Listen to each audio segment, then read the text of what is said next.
Title: Shadows of Deception. Chapter 1: The Heist. Section 1.1. In the dead of night, an impenetrable art gallery becomes the scene of an audacious crime. The prized painting, The Midnight Bloom, vanishes without a trace.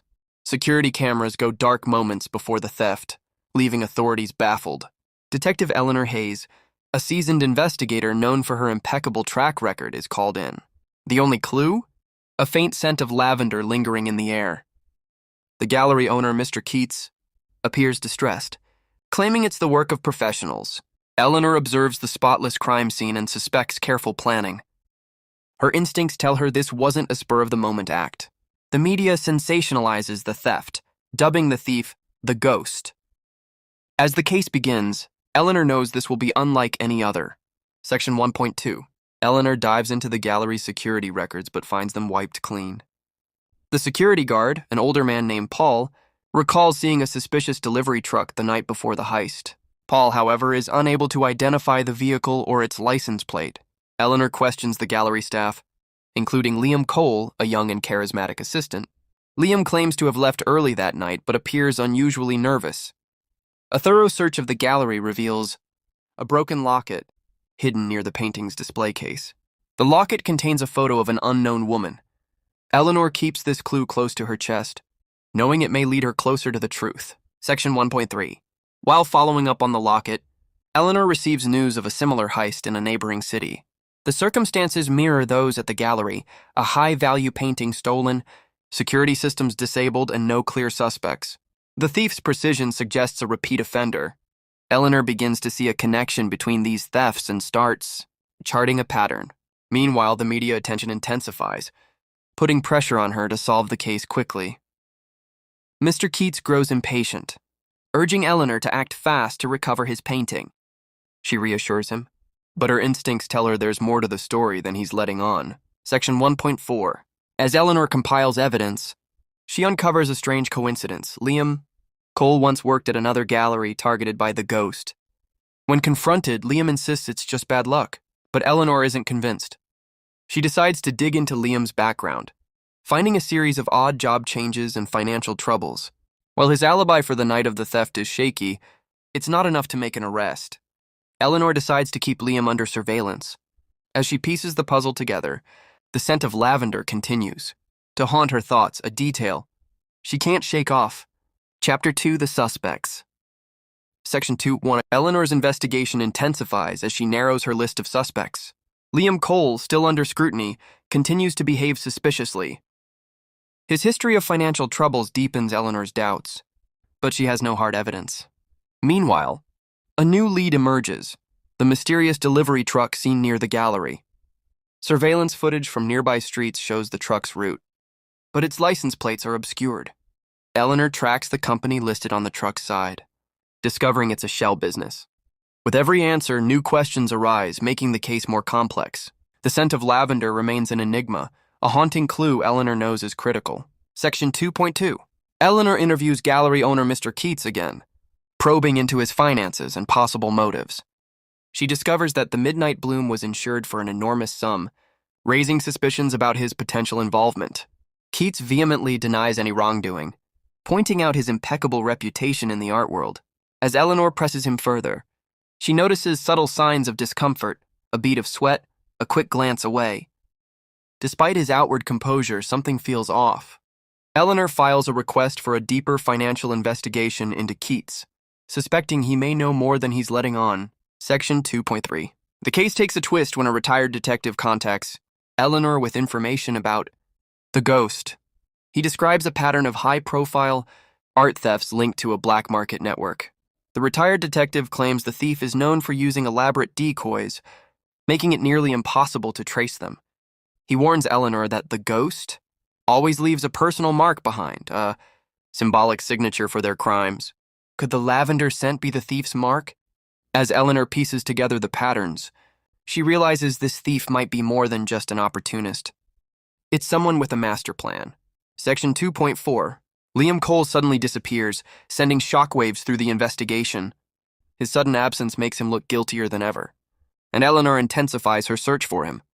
Tracking his last known movements, she discovers a cryptic note left in his apartment. You're looking in the wrong place.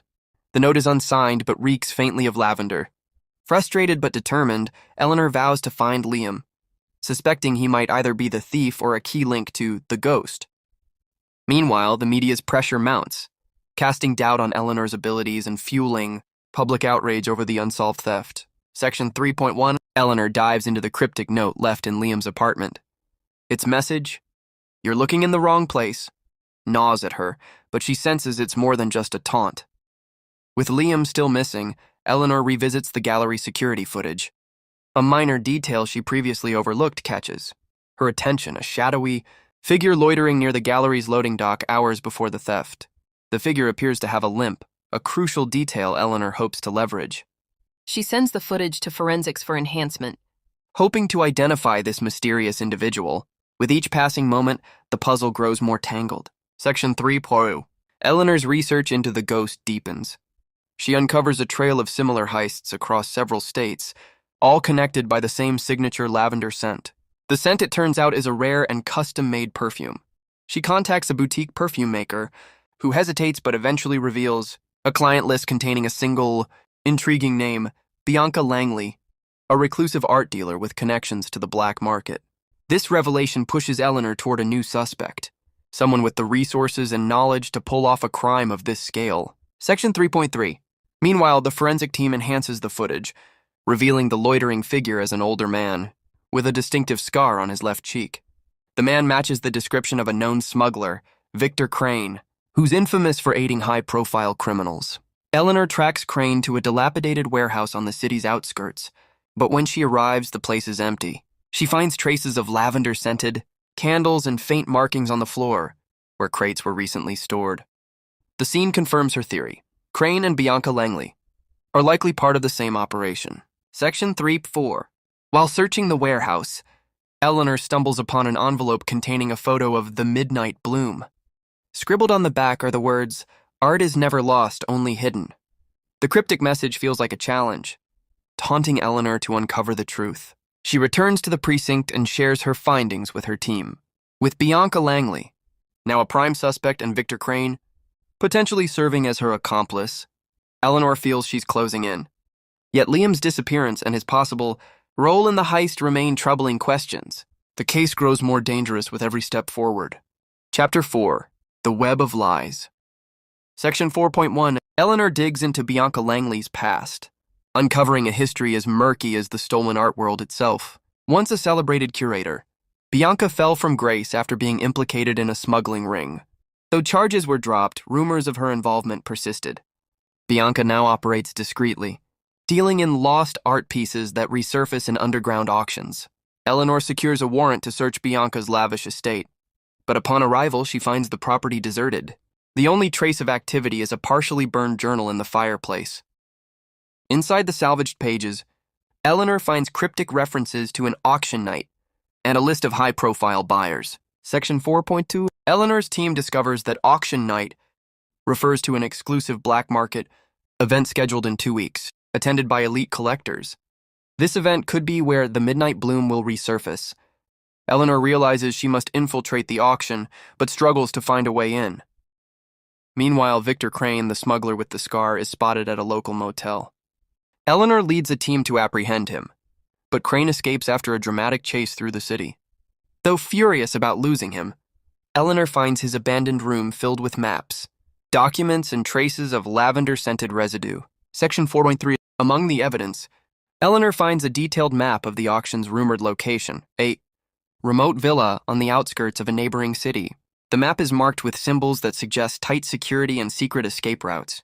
Her instincts tell her that Crane and Bianca are planning something bigger than just selling the painting. As she pores over the clues, Eleanor receives an anonymous tip. Liam Cole knows more than you think. Find him. The message reignites her search for Liam, now more convinced than ever that he's a key piece in this intricate puzzle. Section 4.4. Eleanor's hunt for Liam leads her to a rundown apartment complex, where he's been hiding. Cornered and desperate, Liam finally confesses. He reveals he was blackmailed into helping Bianca's operation, using his access at the gallery to disable security measures. Liam insists he tried to back out, but Bianca's threats forced his hand. He also shares a shocking detail: the midnight bloom holds more than artistic value. It conceals a secret code, linked to offshore accounts used for laundering money.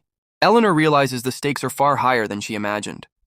Recovering the painting is no longer just about art, it's about dismantling a criminal empire. Chapter 5, The Auction Plot.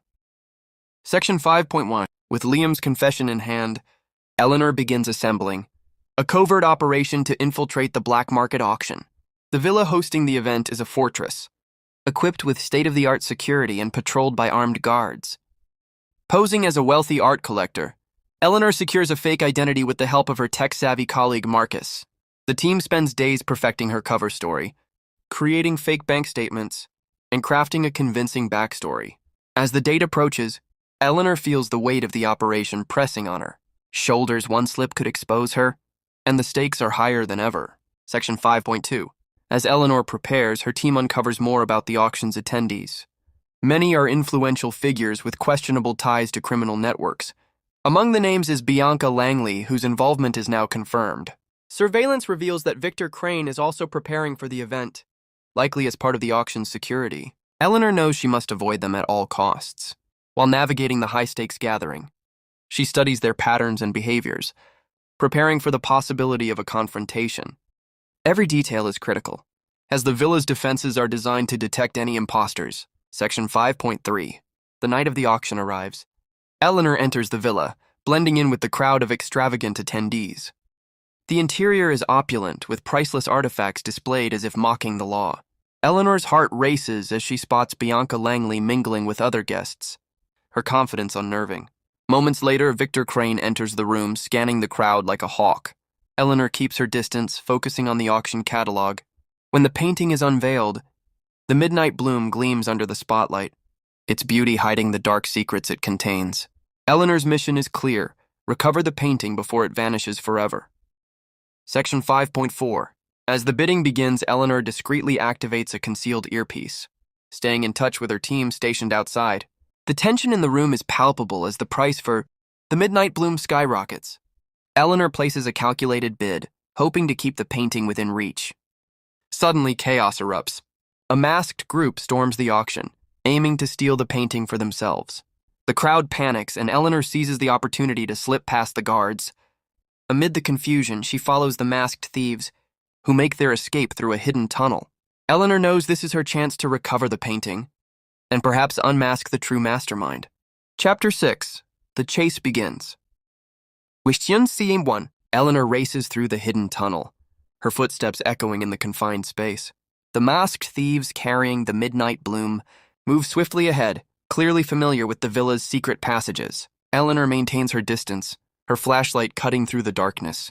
Her earpiece crackles as Marcus feeds her directions, based on the villa's blueprints. The thieves split into two groups, forcing Eleanor to make a quick decision.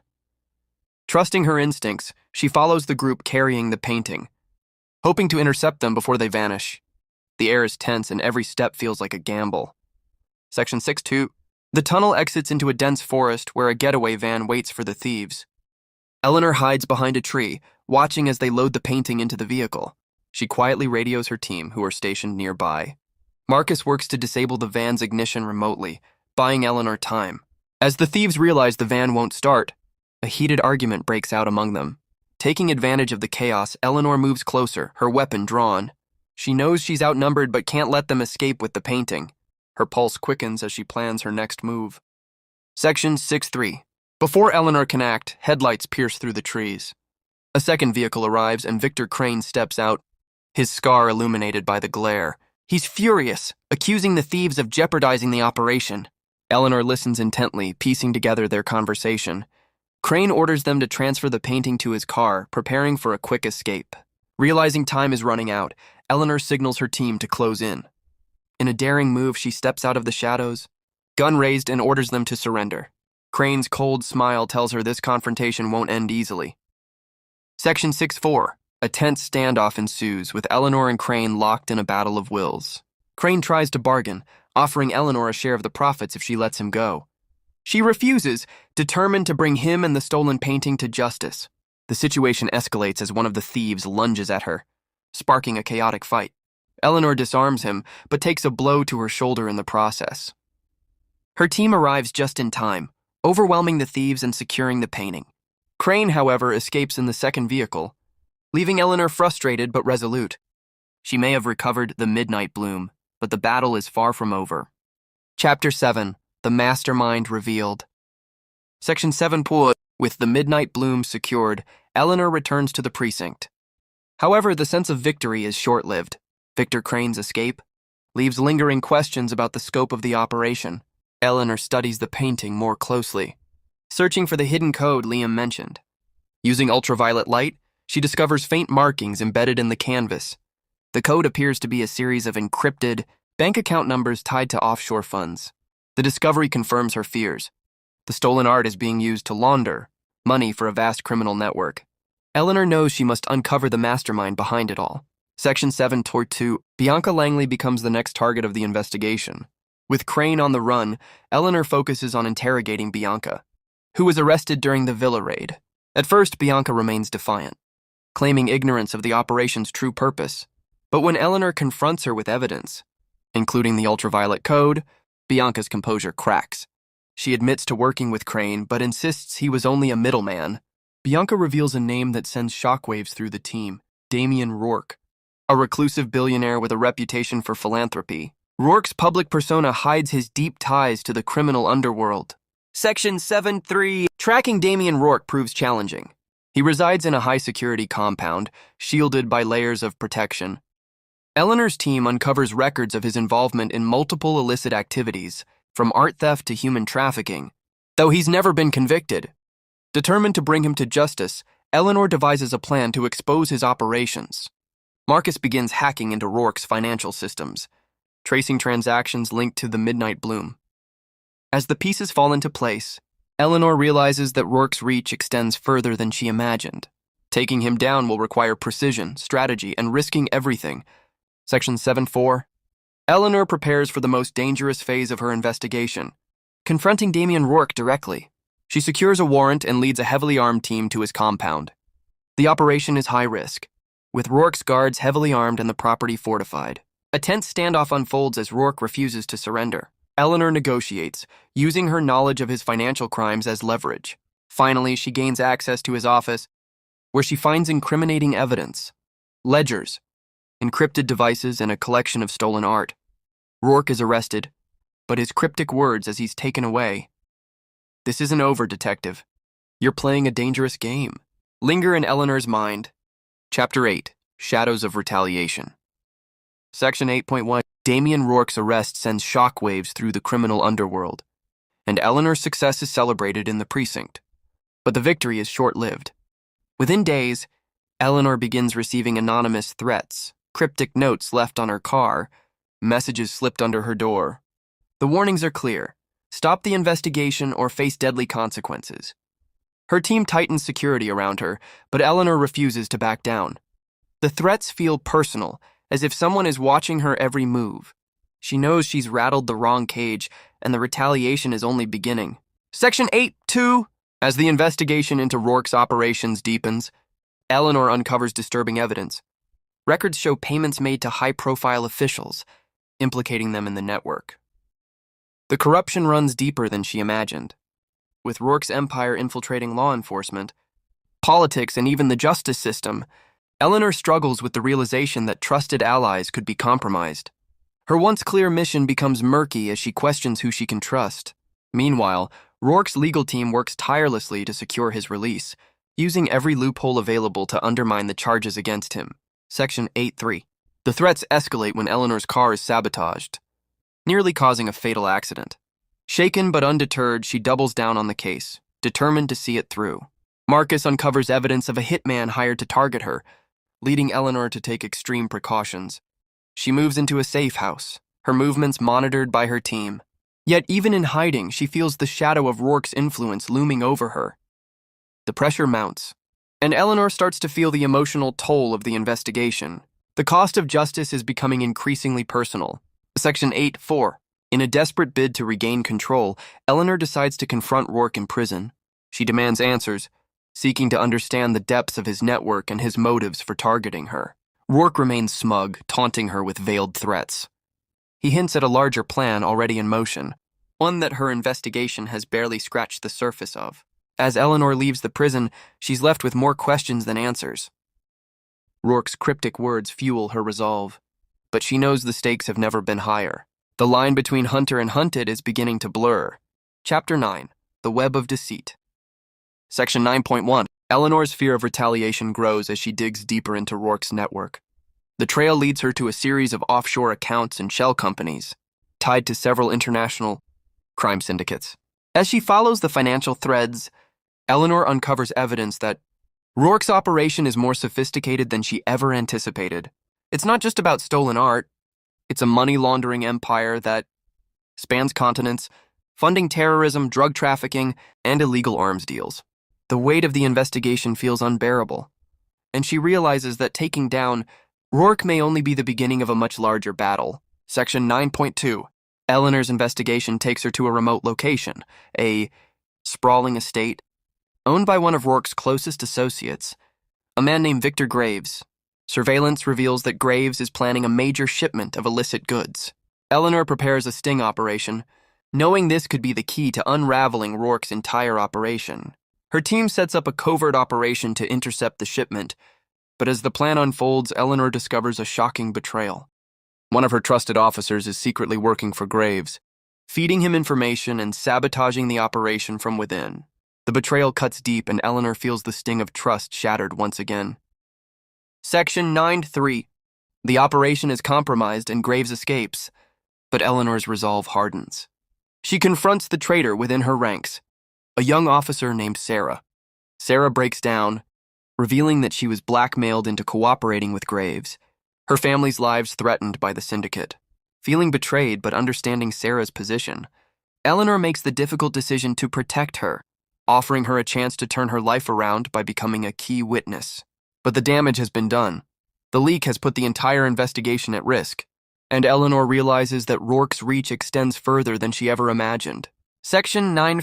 With Sarah's help, Eleanor and her team plan a final assault on Graves' estate, hoping to recover the stolen goods and capture the remaining members of the syndicate. This time, however, Eleanor isn't just hunting criminals, she's hunting shadows. The estate is fortified, and Graves is desperate to protect his operation.